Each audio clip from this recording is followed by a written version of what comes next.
नमस्कार दोस्तों, एक बार फिर से आप सबका बहुत बहुत स्वागत है हमारे YouTube channel easy math bye जीवन शर्मा में। दोस्तों आज का अपना जो चैप्टर है वो कक्षा 8वीं के लिए बहुत ही ज़्यादा है इंपॉर्टेंट, क्योंकि आज हम 8वीं कक्षा के लिए पहली वीडियो लेकर आएंगे और आज हम परिमेय संख्याओं में आज हम पढ़ेंगे दोस्तों योज्य प्रतिलोम और गुणनात्मक प्रतिलोम क्या चीज़ होती है ये पढ़ेंगे और प्रश्नमाला 1.1 के कुछ महत्वपूर्ण प्रश्न भी करेंगे। तो चलिए बढ़ते हैं आज के इस महत्वपूर्ण चैप्टर की तरफ, मिलते हैं वीडियो के अंत में।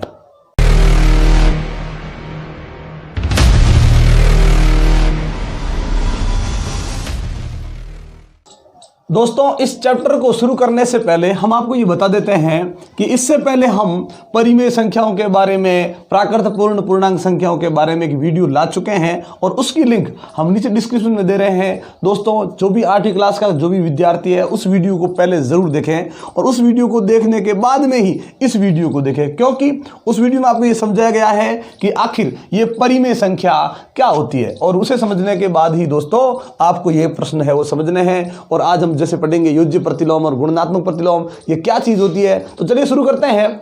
योज्य प्रतिलोम, यहां ध्यान रखें दोस्तों, इसके पीछे एक शब्द लिखा है प्रतिलोम।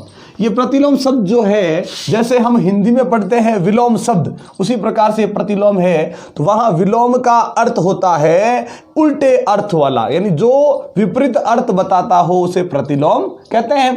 तो यहां पे भी यही होगा योज्य प्रतिलोम। तो ये जो योज्य शब्द लिखा है ना दोस्तों, इस योज्य के अंदर हमें थोड़ा बहुत ऐसा लग रहा है कि भाई योग का जिक्र हो रहा है। योग मतलब कौन? प्लस। ध्यान रखें इस योज्य शब्द है ना, इसमें हमें योग का थोड़ा बहुत आभास हो रहा है, यानी प्लस का हमें मिल रहा है कि ये प्लस हो सकता है। यानी प्रतिलोम मतलब क्या? यानी इसमें वो प्रतिलोम बनेगा जो किसका प्रतिलोम हो? प्लस का। अब ध्यान रखें प्लस का जो प्रतिलोम होता है वो क्या होता है दोस्तों? माइनस। ध्यान रखें हमेशा योज्य प्रतिलोम मतलब योज्य मतलब होता है योग यानी प्लस, और इसमें प्लस का प्रतिलोम क्या होता है? माइनस। तो वापस माइनस का प्रतिलोम क्या हो जाएगा दोस्तों? प्लस। ध्यान रखें यानी इसमें आपको कुछ भी ज्यादा करने की जरूरत नहीं है। जब भी आपको योज्य प्रतिलोम पूछे आपको डायरेक्ट ये देखना है कि जो धनात्मक संख्या है वो ऋणात्मक बन जाएगी, जो ऋणात्मक है वो धनात्मक बन जाएगी। यही होता है योज्य प्रतिलोम, और कोई भी चिन्ह आपको चेंज नहीं करना है। जैसी भी संख्या है उसमें केवल प्लस माइनस ही देखना है और कुछ भी चेंजेस नहीं करना है। तो चलिए ये हो गया योज्य प्रतिलोम। इस प्रकार से होता है गुणात्मक प्रतिलोम। ध्यान रखें दोस्तों, इसमें ये ध्यान रखें यहां लिखा है गुणात्मक, यानी इसमें गुणा का जिक्र हो रहा है। जैसे इसमें योज्य के अंदर योग का जिक्र हो रहा है ना प्लस का, उसी प्रकार यहां पे गुणा का जिक्र हो रहा है। तो इसमें क्या बनेगा? प्रतिलोम। ध्यान रखें इसका एक और नाम है गुणात्मक प्रतिलोम को कहते हैं गुणात्मक प्रतिलोम। ध्यान रखें दोस्तों, इसी को बोलते हैं गुणात्मक प्रतिलोम और इसी को बोला जाता है व्युत्क्रम। ध्यान रखें दोस्तों, ये शब्द आपके लिए बहुत ही ज्यादा महत्वपूर्ण है, व्युत्क्रम। ये आगे भी आएगा, आगे की क्लासों के लिए भी बहुत जरूरी है। तो ये शब्द याद रखें, व्युत्क्रम यानी गुणात्मक प्रतिलोम और व्युत्क्रम, ये तीनों एक ही चीज है। अब इसमें क्या चेंजेस होता है इसमें ध्यान रखें दोस्तों, इसमें ध्यान रखें प्लस और माइनस चेंज होता है ना, तो इसमें कभी प्लस माइनस चेंज नहीं होगा। यानी ऋणात्मक है तो ऋणात्मक संख्या ही रहेगी, धनात्मक है तो धनात्मक ही रहेगी। तो इसमें चेंजेस क्या होगा? चेंजेस होगा कौन? अंश और हर। ध्यान रखें दोस्तों, इसमें हर चला जाएगा अंश के स्थान पर, अंश चला जाएगा हर के स्थान पर। यही होता है गुणात्मक प्रतिलोम। बाकी इसमें प्लस माइनस कोई कुछ प्लस और माइनस को कभी चेंज नहीं करना है, क्योंकि प्लस और माइनस किसमें होता है? योज्य प्रतिलोम में। इसमें आप ये चेंजेस नहीं करोगे दोस्तों। तो चलिए अब योज्य प्रतिलोम गुणात्मक प्रतिलोम को हम समझ गए। अब कुछ ऐसी संख्याएं भी होती है जिनका योज्य प्रतिलोम नहीं बन सकता, या फिर योज्य प्रतिलोम बनेगा लेकिन वही का वही रहेगा। ऐसा इस गुणात्मक प्रतिलोम में भी हो सकता है। तो चलिए देखते हैं क्या है इसमें योज्य प्रतिलोम। एक दोस्तों ध्यान रखें, योज्य प्रतिलोम जब भी बनाना हो और अगर हमें पूछ लिया जाए कि भाई जीरो का योज्य प्रतिलोम क्या होता है, बाई चांस आपको ये पूछ लिया जाए कि जीरो का योज्य प्रतिलोम क्या होगा, तो आपको पता है ये जीरो लिखा है और योज्य प्रतिलोम के लिए मतलब प्लस और माइनस को चेंज करना है ना। तो अब जीरो को आप प्लस का रख दो, माइनस का रख दो, कोई फर्क पड़ने वाला नहीं है। मतलब जीरो का योज्य प्रतिलोम जीरो ही होता है। ध्यान रखें दोस्तों, ये एक ऐसी संख्या है जीरो जिसका योज्य प्रतिलोम भी वापिस वही होता है। केवल एक ही ऐसी संख्या है, बाकी ऐसी कोई संख्या नहीं है। अगर आप एक का योज्य प्रतिलोम करोगे -1 बनेगा, -1 का करोगे 1 बनेगा, लेकिन जीरो का योज्य प्रतिलोम हमेशा 0 ही बनेगा। ये ऐसी संख्या है, जैसे पूछ लेता है ना कि ऐसी कौन सी संख्या है जिसका योज्य प्रतिलोम उसके समान ही रहता है, तो वो कौन है? 0। इस प्रकार से गुणात्मक प्रतिलोम में ध्यान रखें अंश और हर चेंज करना है ना। ध्यान रखें इसमें, जैसे मान लो मैंने लिख दिया 1। अब ये ध्यान रखें दोस्तों, जैसे मैंने एक लिखा और ये जो एक है वो केवल क्या है आपको दिख रहा है, अकेली संख्या है, तो ये किसे क्या मानेंगे, अंश मानेंगे। ध्यान रखें दोस्तों, जब कोई अकेली संख्या आ जाती है, बट्टा नहीं आता, तो वो हमेशा अंश माननी है। और बट्टा के नीचे अपने मन से हमेशा हर को क्या मानना है, एक। जब कोई हर नजर नहीं आए तो हर क्या मानोगे आप, एक मानोगे। अब जैसे इसका प्रतिलोम बनाएंगे, ये एक जाएगा ऊपर, ये एक आएगा नीचे, तो ये क्या रहेगा, एक का एक ही रहेगा। यानी आपको पूछ लिया जाए ना कि ऐसी कौन सी संख्या है जिसका गुणात्मक प्रतिलोम वापस वही संख्या रहती है, तो वो एक क्या है, एक और संख्या है दोस्तों, ये माइनस का एक। इसके बट्टा में एक माना, फिर वही इस प्रकार से किया, एक ऊपर गया एक नीचे गया। और हमें पता है कि इसमें ऋणात्मक यानी ध्यान रखें प्लस माइनस इसमें चेंज होता है, इसमें तो चेंज होता नहीं है, तो ये माइनस आगे वैसे का वैसा ही रहेगा, बट्टा में एक का कोई मतलब नहीं है और माइनस वापस इसके आगे रह जाएगा। तो ये दो ऐसी संख्याएं हैं, एक तो -1 और एक है +1, जिनका गुणात्मक प्रतिलोम वापस वही संख्या प्राप्त हो जाती है। लेकिन इसमें एक और संख्या है जिसका गुणात्मक प्रतिलोम कभी होता ही नहीं है, वो है 0। कैसे दोस्तों, बट्टा में रखोगे आप एक, फिर इसको ऐसे क्रम में बदलोगे, जैसे अंश को हर और हर को अंश बनाया, बट्टा में कोई नहीं है तो हमने एक मान लिया, ठीक है। और बट्टा में कुछ लिखते हो तो भी कोई दिक्कत नहीं थी, लेकिन अभी कोई है नहीं तो एक लिख दिया। चलिए अब ये एक चला गया कहाँ, ऊपर, हम क्या बना रहे हैं इसका गुणात्मक प्रतिलोम। 0 कहाँ चला गया, नीचे, ऊपर एक, बट्टा के नीचे 0। और ध्यान रखें दोस्तों, जब बट्टा के नीचे 0 आता है तो आज तक इसका कोई परिभाषित उत्तर नहीं मिला है, यानी इसकी कोई परिभाषा नहीं है, ऐसी कोई परिभाषा है ही नहीं कि भाई बट्टा के नीचे 0 आया इसका ये आंसर होगा, ऐसा आज तक कोई आंसर मिला ही नहीं है। आंसर नहीं मिला मतलब इसको सही नहीं माना गया है, मतलब 0 का कोई गुणात्मक प्रतिलोम नहीं होता है, मतलब हो ही नहीं सकता, ये गलत चीज है। बट्टा में 0 मतलब उसका कोई उत्तर नहीं है, कोई आज तक उत्तर मिला ही नहीं है, इसका मतलब हमने मान लिया कि 0 का कोई व्युत्क्रम नहीं होगा, 0 का कोई गुणात्मक प्रतिलोम नहीं होगा। तो एक और -1 है, इनका गुणात्मक प्रतिलोम तो वापस यही संख्या हो जाती है, -1 है तो -1 ही रहेगा, 1 है तो 1 ही रहेगा। 0 का कोई गुणात्मक प्रतिलोम नहीं होता। और बाकी में ध्यान रखें दोस्तों कि भाई जो है उनका इस प्रकार से आंसर चेंज करना है। तो चलिए लेते हैं आपका आज का पहला प्रश्न, आप आज के लिए लेता है, लेकिन इस प्रश्न वाला का ये दूसरा प्रश्न है दोस्तों, पहला प्रश्न हमने नहीं करवाया, अगली वीडियो में लेकर आएंगे। दूसरा प्रश्न है क्या, निम्नलिखित में से प्रत्येक का युज्य प्रतिलोम ज्ञात कीजिए। अभी तो हमने कर दिया, अब इसका युज्य प्रतिलोम करना है तो पीछे लिखे, आपको पूरा विधि से करना है दोस्तों। 2/8 का युज्य प्रतिलोम, हमें क्या बोला दोस्तों यहाँ पे, युज्य प्रतिलोम। और युज्य प्रतिलोम क्या होता है हमें पता है, युज्य मतलब योग, योग मतलब कौन, प्लस और माइनस, तो इसका प्लस और माइनस चेंज हो सकता है। ये प्लस का है, धनात्मक है ना, तो ये ऋणात्मक बन जाएगा, बस ये हो गया युज्य प्रतिलोम, और कुछ भी नहीं करना है। दूसरे में आते हैं, इसका भी क्या करना है, युज्य प्रतिलोम। कैसे करेंगे देखिए, युज्य प्रतिलोम में बस यही ध्यान रखना है, धनात्मक है या संख्या ऋणात्मक है, बस और कुछ भी ध्यान नहीं रखना है दोस्तों। चलिए रखते हैं, करते हैं। ये कैसी संख्या है, ऋणात्मक, क्योंकि माइनस लगा इसके आगे, ऋणात्मक है तो इसका युज्य प्रतिलोम हो जाएगा धनात्मक। ये हो गया 5/9। तीसरे प्रश्न में -6/-5, ध्यान रखिए दोस्तों, इसमें एक माइनस लगा हुआ था ना, इसलिए क्या होगी, ऋणात्मक। यहाँ पे देखिए अंश के साथ भी माइनस है और हर के साथ भी माइनस है। अब पहले इसको माने क्या, ये धनात्मक है या ऋणात्मक है। वैसे तो माइंड में आया भाई माइनस लगा तो ऋणात्मक होगी, लेकिन यदि भाग में इस प्रकार बट्टा है ना, वो भागी होता है, डबल माइनस नजर आते हैं ना पहले दोस्तों, तो वो माइनस से माइनस कैंसिल हो जाएगा। अब बताइए ये खुद क्या है, अब ये ऋणात्मक नहीं है, ये खुद धनात्मक है। अगर इसमें ऊपर या नीचे एक ही माइनस हो तो ऋणात्मक मानेंगे, युज्य प्रतिलोम धनात्मक हो जाएगा। लेकिन यहाँ तो देखिए ध्यान रखें, डबल माइनस है ना, तो ये खुद क्या है, धनात्मक है, ऋणात्मक नहीं है। डबल माइनस का मतलब धनात्मक। अब ये धनात्मक है तो इसका जो युज्य प्रतिलोम बनेगा दोस्तों वो ऋणात्मक हो जाएगा। ये नहीं सोचना है ये सर आपने डबल माइनस था, आपने एक माइनस कहाँ रखा सर, ये आपने एक माइनस ऐसे लगा दिया, कैसे कर दिया। तो ध्यान रखें, इस प्रकार से बट्टा के अंश और हर में डबल माइनस हो तो माइनस से माइनस कट जाएगा, कटने के बाद ये खुद क्या बन जाएगी, धनात्मक, फिर उसका युज्य प्रतिलोम जो बनेगा वो ऋणात्मक हो जाएगा। अब इसका करते हैं युज्य प्रतिलोम। क्या युज्य प्रतिलोम बनेगा, इन दोनों में एक ही माइनस है ना, यानी कैसी संख्या है, ऋणात्मक। अब ये बन जाएगी कैसी, धनात्मक। ये हो गया इसका युज्य प्रतिलोम। यहां करते हैं इसका युज्य प्रतिलोम। तो क्या युज्य प्रतिलोम बनेगा इसका, 19/6 ही रहेगा, क्योंकि माइनस था वो प्लस बन गया। ये हो गया इस प्रकार से दूसरा प्रश्न। इस प्रश्न में हमें यहाँ पे दो प्रश्न दिए गए साथ में, x बराबर 11/15 और x बराबर -13/17। क्या है इसके लिए कि भाई इसके लिए ये सत्यापित कीजिए यानी सिद्ध कीजिए, आपको साबित करना है कि माइनस कोष्टक माइनस x, अब x कौन, x ये पड़ा, पहले में x 11/15 है वहां ले जाएंगे और दूसरे में x क्या है -13/17, तो x की जगह ये ले जाएंगे। ये करने के बाद वापस x यानी वापस यही संख्या मिलती है या नहीं, यही हमें सिद्ध करना है। तो कैसे करना है दोस्तों, चलिए इसको लेके आते हैं और पहला प्रश्न लेते हैं। पहले में क्या है कि x बराबर 11/15 है, हमें इस बात को सिद्ध करना है, यानी किस बात को सत्यापित करना है वो लिख देते हैं पहले कि भाई सत्यापित करना है।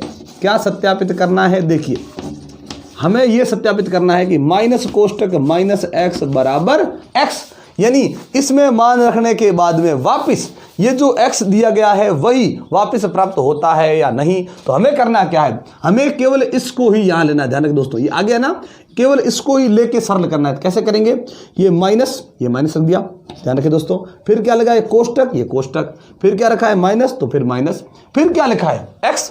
तो अब x का यहाँ पे क्या लिख देंगे, मान क्या है 11/15 कोष्टक बंद, और कुछ भी नहीं है ना। अब इसको सरल करना है और सरल करने के बाद देखना है कि बराबर में वापस x यानी x वाली संख्या वापस आती है कि नहीं आती है। चलिए सरल करते हैं, ये बाहर माइनस अंदर माइनस, जैसे ही कोष्टक को हटाएंगे दोस्तों ध्यान रखें, जैसे हम कोष्टक को हटाएंगे ये माइनस कहाँ जाएगा अंदर, और जैसे ही माइनस अंदर जाएगा ये माइनस और ये माइनस कितने हो जाएंगे, डबल माइनस। ध्यान रखें दोस्तों, जब भी कोष्टक के बाहर माइनस हो कोष्टक के अंदर माइनस हो, तो कोष्टक को हटाएंगे क्योंकि सरल करने के लिए कोष्टक तो हटाना पड़ेगा।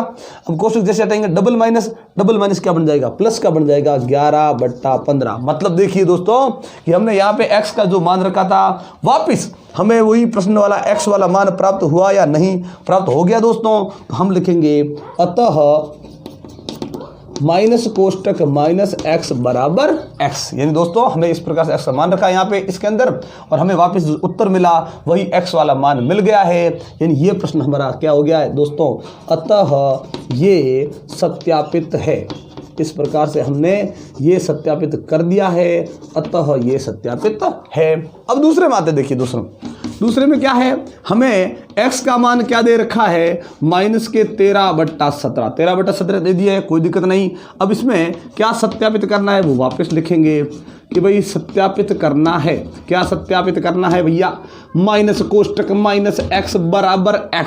कैसे करें, तो चलिए मान रखते हैं, सबसे पहले क्या लिखा है माइनस, फिर क्या है कोष्टक, फिर क्या है माइनस। अब x का मान रखना है, ध्यान रखिएगा दोस्तों, x का मान है क्या -13/17, यानी अब हमें यहाँ पे ये तो जैसा है वैसे का वैसा, अब x के स्थान पर भी क्या लिखना है -13/17। लेकिन ये लिखना हमने जो लिखा है ना दोस्तों, लिखने का तरीका अपना सही नहीं है। कैसे सही नहीं है कि माइनस, ये दोनों माइनस लगे हैं, अब देखिए ये माइनस लगा है, अगले माइनस के लिए क्या लगाया गया था कोष्टक, लेकिन अब ये माइनस जो आया वो जो इसके साथ में था, अब उसे लिखने के लिए भी ये डबल माइनस इस प्रकार से साथ साथ तो लिख नहीं सकते, तो इसके बीच में भी कोष्टक होना चाहिए। लेकिन ध्यान रखिए दोस्तों, ये जो कोष्टक है ना आपको दिख रहा है ना, ये है छोटा कोष्टक, और छोटे कोष्टक के अंदर और छोटा कोष्टक नहीं हो सकता। इसलिए क्या करेंगे कि भाई अंदर ये तो बाहर रहेगा, ये कहाँ रहेगा, उसके भी अंदर, जो अंदर रहेगा दोस्तों वो छोटा हो सकता है, इसलिए हम इस छोटे को क्या कर देंगे, थोड़ा बड़ा बना देंगे। इस प्रकार से हमने बड़ा कोष्टक बना दिया यहाँ पे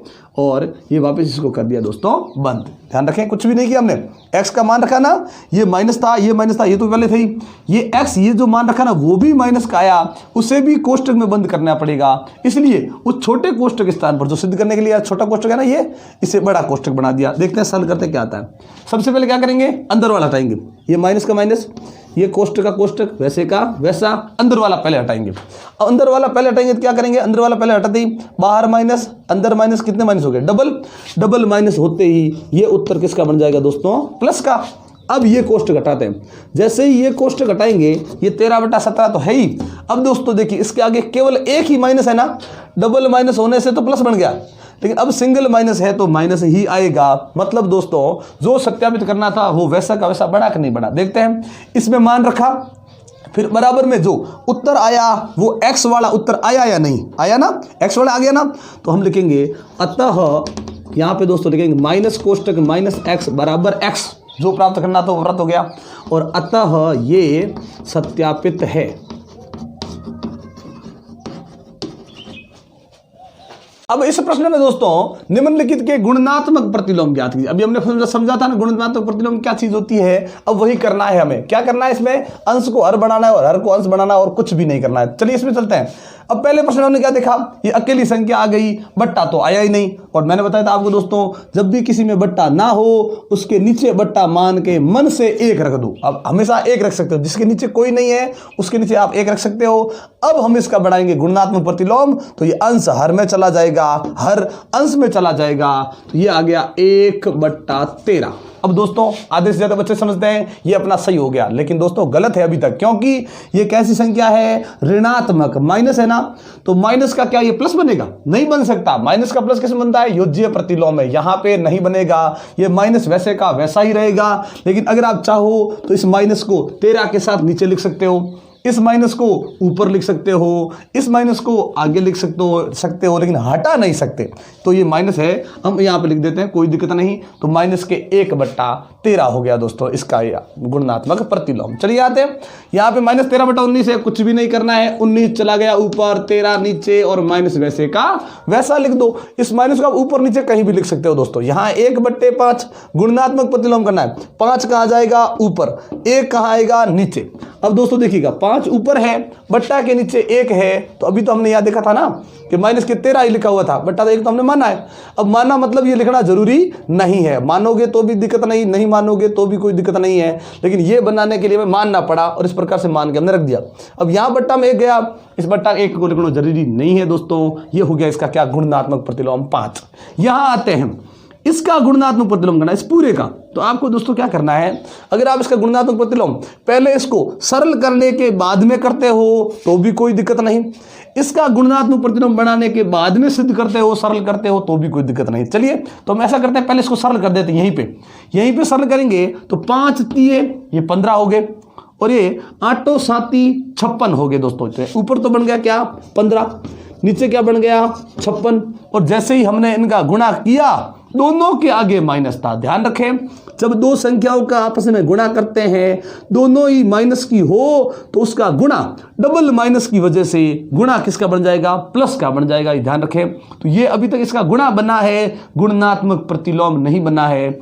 अब हम इसका गुणा करने के बाद अब बनाते हैं गुणात्मक प्रतिलोम। तो 56 चला जाएगा ऊपर, 15 आ जाएगा नीचे। ये हो गया इसका गुणात्मक प्रतिलोम। अगर दोस्तों आप इसको पहले व्युत्क्रम बनाते, व्युत्क्रम बना के फिर यहाँ ले जाते, फिर उनका गुणा करते, तो भी वही सही होता दोस्तों, कोई दिक्कत नहीं थी। और हमने इसको पहले गुणा कर लिया, फिर बना दिया, गुणात्मक प्रतिलोम कह दो, व्युत्क्रम कह दो, एक ही चीज़ है। चलिए इसमें आते हैं। इसमें हमें यही काम करना है, पहले इसको सरल कर लें। माइनस का 1 गुणा -2/5, 1 से गुणा करेंगे तो 2/5 वैसे का वैसा ही रहेगा। लेकिन जब हमने इन दोनों को गुणा किया, संख्या पे कोई परिवर्तन नहीं, 1 से गुणा करेंगे संख्या वैसे की वैसी आती है, हमें पता है। लेकिन जिनको हमने गुणा किया है उन दोनों में देखिए दोस्तों डबल माइनस है ना, तो किसका उत्तर आएगा, प्लस का ही आएगा। अब इसका गुणात्मक प्रतिलोम बनाते हैं, क्या बनेगा, 5/2। ध्यान रखें दोस्तों, गुणात्मक प्रतिलोम में प्लस माइनस चेंज नहीं होता। ये मत बोलना कि सर माइनस था आपने प्लस कैसे बनाया, हमने प्लस नहीं बनाया दोस्तों। हमने जब इसको गुणा किया ना, तो ये डबल माइनस का प्लस बन चुका है। यो गुणात्मक प्रतिलोम की वजह से उसका हमने माइनस को प्लस नहीं बनाया। ध्यान रखें दोस्तों। यहाँ आते हैं -1 का गुणात्मक प्रतिलोम। ये तो हम पहले ही पढ़ चुके हैं, हमने आपको यह समझा दिया था कि दो ऐसी संख्याएं हैं, एक तो 1 और एक -1, जिसका गुणात्मक प्रतिलोम करोगे तो भी वही संख्या आएगी जो है। कैसे कि बट्टा के नीचे 1 माना, फिर उसको चेंज किया 1/1, और 1/1 क्या होता है, 1 ही होता है। और गुणात्मक प्रतिलोम में माइनस ही रहता है, प्लस ही रहता है, माइनस प्लस कभी चेंज नहीं होता। तो इस प्रकार से चौथा प्रश्न हो चुका है। बढ़ते हैं अगले प्रश्न की तरफ।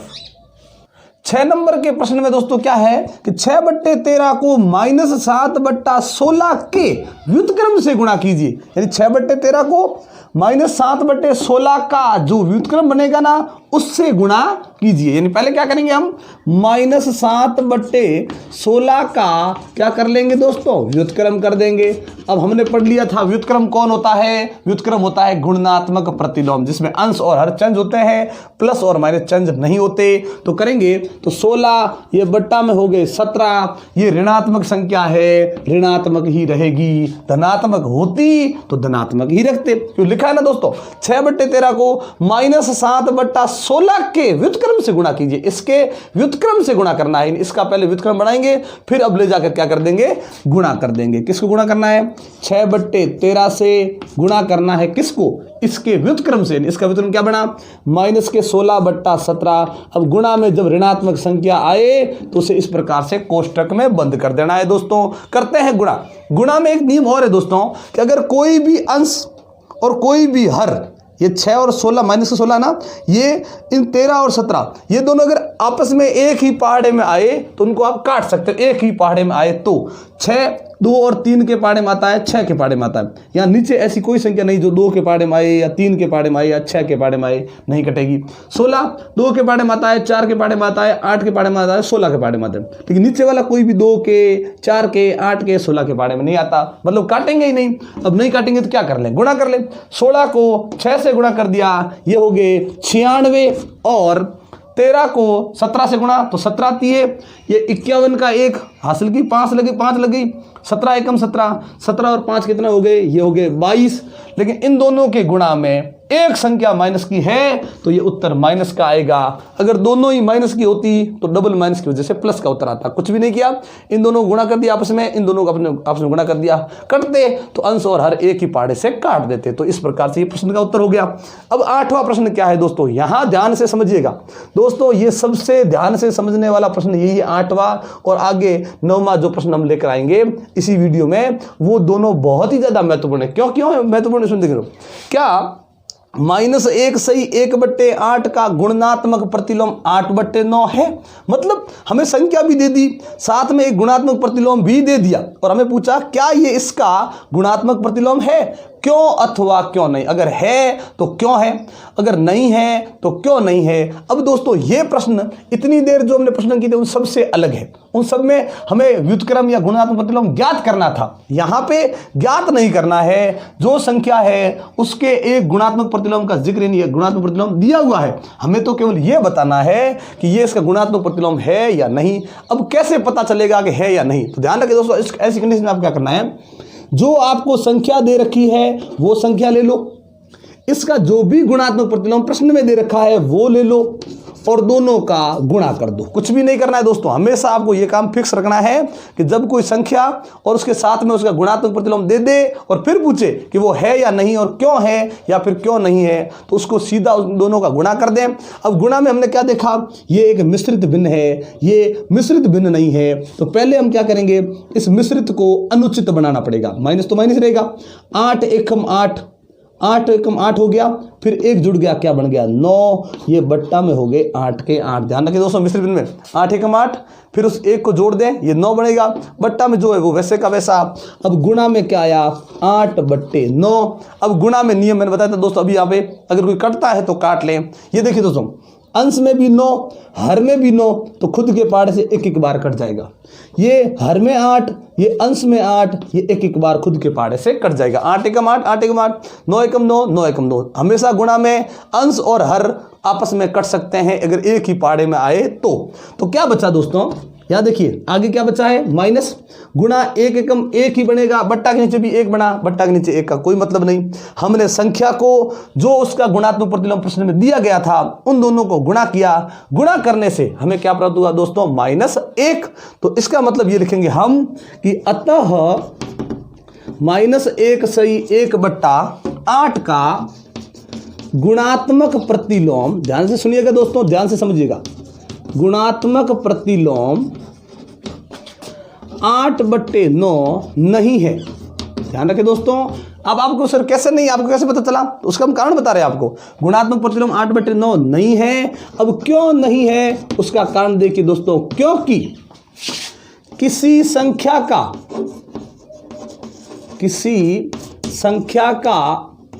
अपने गुणात्मक प्रतिलोम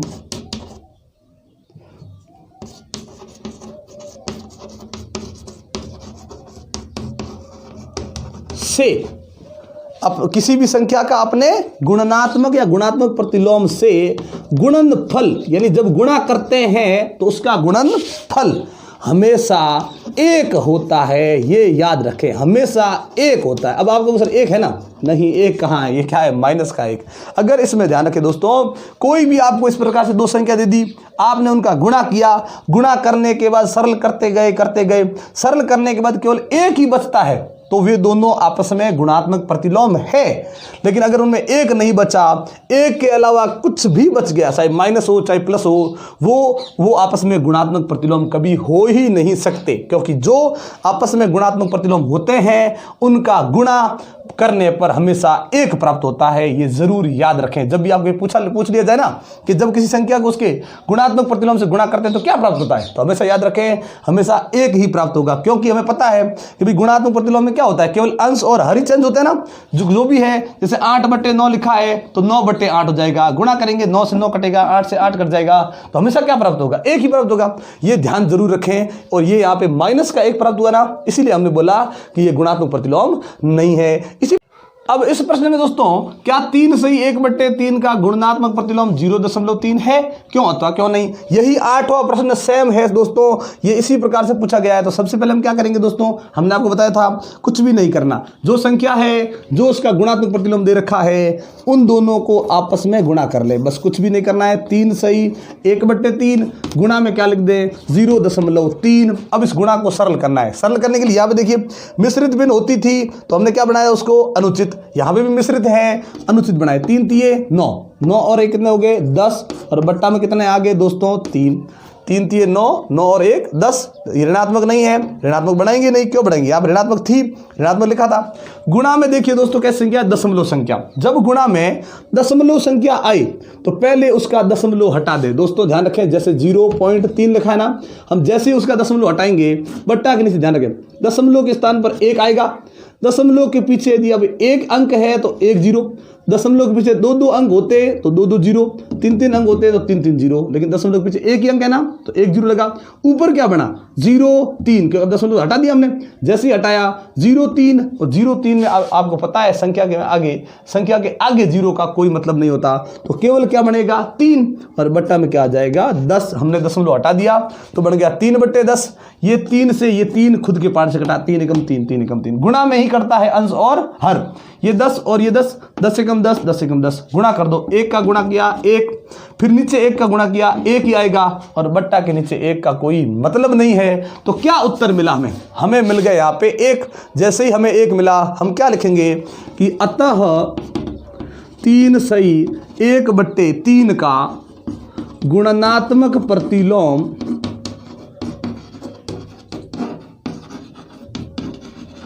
गुणात्मक प्रतिलोम 0.3 है। यहां पे बोला था नहीं है, यहां बोलेंगे है। अब क्यों है, क्योंकि ये किसी संख्या का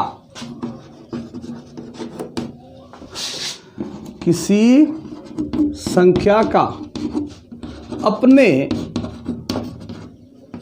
गुणात्मक प्रतिलोम के साथ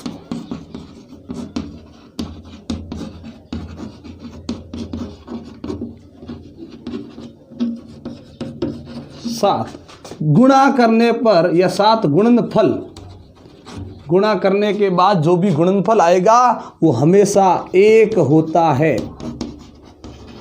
और यहां भी क्या प्राप्त हो रहा है, 1 प्राप्त हो रहा है ना, इसीलिए ये क्या है, गुणात्मक प्रतिलोम। दोस्तों आज की वीडियो तो ये हम यहीं पे समाप्त करते हैं। इसमें हमने इस प्रकार जो अंत में 2 प्रश्न किए दोस्तों, इनको ध्यान से जरूर समझिएगा। दोस्तों आज की वीडियो आपको कैसी लगी ये हमें कमेंट बॉक्स में लिखकर जरूर बताइएगा। अच्छी लगी तो लाइक और शेयर कर दें। एक बार आप सबका बहुत बहुत धन्यवाद हमारे चैनल को सब्सक्राइब करने के लिए और हमारी वीडियोज़ को लगातार देखने के लिए। लेकिन अगर आप हमारे चैनल पर नए हैं और हमारी वीडियो को आप पहली बार देख रहे हैं दोस्तों, तो चैनल को सब्सक्राइब करना मत भूलिएगा और बेल आइकन जरूर दबाइएगा, ताकि जब भी इस प्रकार के इंटरेस्टिंग वीडियो हम आपके लिए लेकर आए नोटिफिकेशन आपको मिलती रहे। तो इसी प्रकार के इंटरेस्टिंग वीडियो देखने के लिए जुड़े रहे हमारे साथ। तब तक के लिए नमस्कार, जय हिंद, जय भारत।